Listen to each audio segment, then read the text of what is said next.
ሻሎም ሻሎም ከመይ ቀኒኹም ወደ ገደለው እንግባ ወደ ገደለው ምክንያቱ ቢዚ ነያ ነዛ ቪድዮ ክሰርሕ ክንደይ መስዋዕት ከም ዝኸፈልኩ ክነግረኩም ኣይክልኒ ምንም ፈልጠልና የለን ሎማ ኣንቲ ብዛዕባ ዞም ተኣሲርና ተበዲልና ዝብሉ ዘለዉ ኣሕዋትና ንፈትዎም ኣሕዋትናን ብዛዕባቶም ኣሰርቶም እዮም ኣሲሮሞም ኢሎም ዝጥቆሙ ዘለዉ ናይ ኢቢአርኤፍ ሰበ ስልጣንን ክንዛረብ ኢና ምክንያቱ ልዕሊ ዓቕማ ተመጢጣ እዛ ኣርእስቲ ነው ግሉጽነት ስለዘየለይ ማለት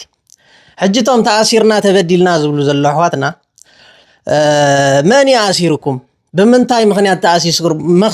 መክሰሲኩም ምክንያት እንታይ እዩ ዳሕርካ ክትወፁ ከለኹም ነፃ ካብቲ ዝበደልኩም ነፃ ዲኹም ተባሂልኩም ክስኹም ተሰሪዙልኩም ዲ ዋላስ ብዋሕስ ኢኹም ወፂኹም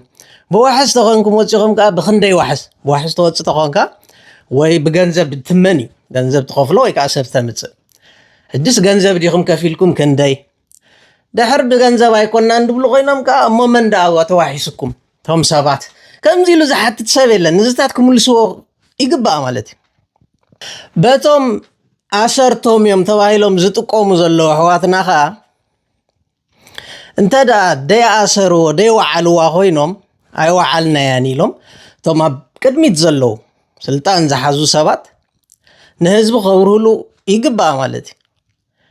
ውፉይ ሕጂ በታ ውቃጥ መልሓስካ ጌርካ ክትእመነና ይግባእ ኣብዛ ጉዳይ እዚኣ እዚ ድሕር ደይ ትገብሩ ኮንኩም ዳኣ እሞ ትርጉም የብሉን ማለት እዩ ምክንያቱ ቀሊል ነገር ኣይኮነን እዚ እቲ ብማዕዶ ዝዕዘብ ዘሎ ህዝቢ ይወጃበሮ እዩ ዘሎ ዘይከውን ስራሕ ይስራሕ ዘሎ ማለት እዩ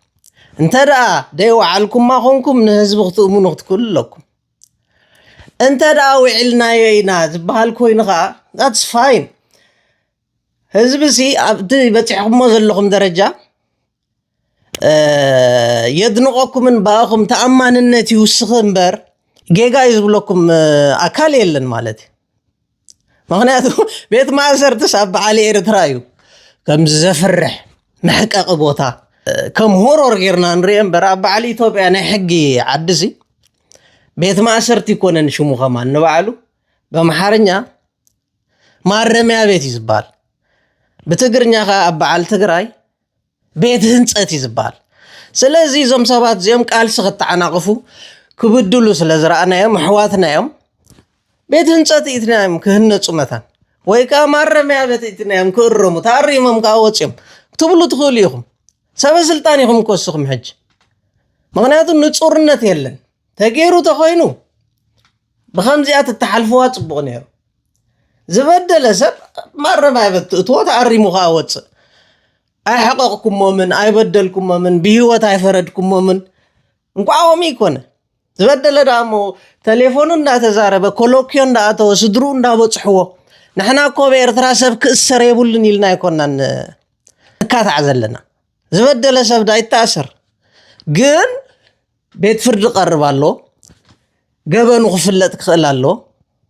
ስድሩ ክርእይዎ ክፍቀደሉ ክኽእል ኣሎ ናይ ዋሕስ መሰሉ ይፈቀደሉ ዳኣ እምበር ጠቕላላ ሰብ ክእሰር የብሉን ዝብል ሓሳብ የብለይና ዝበደለ ሰብ ዳ ይቕርፈድ እምበር ግን ብሕጊ ሕጂ ንስኹም ከዓ ናብ ሕጊ ቅሪብኩሞም ብዋሕስ መሰረት ከዓ ወፂኦም ኣለዉ ንስኹም ዲኹም ኣውፂኹሞም ዋላ ካልኦት ብዘየገድስ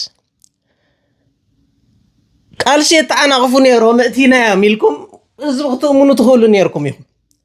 ሕጂ ዘይንፁርነት ኣሎ ተገይራ ተኾይና ተገይራ ኣይተገብረት እንተኾይና ኣይተገብረትን ናቱ ኣፍና መሊእና ርኢ ተኸይንህብ እኮ ኢትስ ኮምፕሊኬትድ ጋይስ ስለዚ ኣብርህዎ ፕሮፌሽናል ግበርዎ እቶም እሲርኩማ ትብሉ ዘለኹም ከዓ ብግቡእ እቲ ሕተት ዝግብኦ ሕተቱ በዓል ፍናን በዓል ይከኣሎ ሕጊ ምኽባር ሕግን ልዕላውነትን ገለ ዘይኮነ እተን ክሕተታ ዝግበአን ሕቶ ሓቂ ንምፍላጥ ኢሉ ዝሓትት ሰብ ስለዘየለ እኮ ይሽግር ንኸውን ደላ ሕጂ እቲ ሓቂ ንምውፃእ ኢሉ ዝሓትት ዩቲዩበር የለን ኢሉ እታ ጉዳይ ንጥቕሙ ክጥቀመላ ከም ኣጀዳ ክጥቀመላ ተዘይኮይኑ ማለት እዩ ስለዚ ናብ ረብሓ ክተውዕላ ገለ ይትፈትን ብኸመይ ተኣሲሮም መን ኣሳሪኦም ሓቂ ንክትፈልጥ ምፃእ ንዓኻ እውን ፅቡቕ ኣይኮነን ነቲ ናትካ ፕሮፋይል ሕጂ ብክልቲኡ ወገን ንፁርነት ንሪኦ ኣለናን ኣነፅርዎ ጋይስ እንታይ ነገር ኣበግድዋ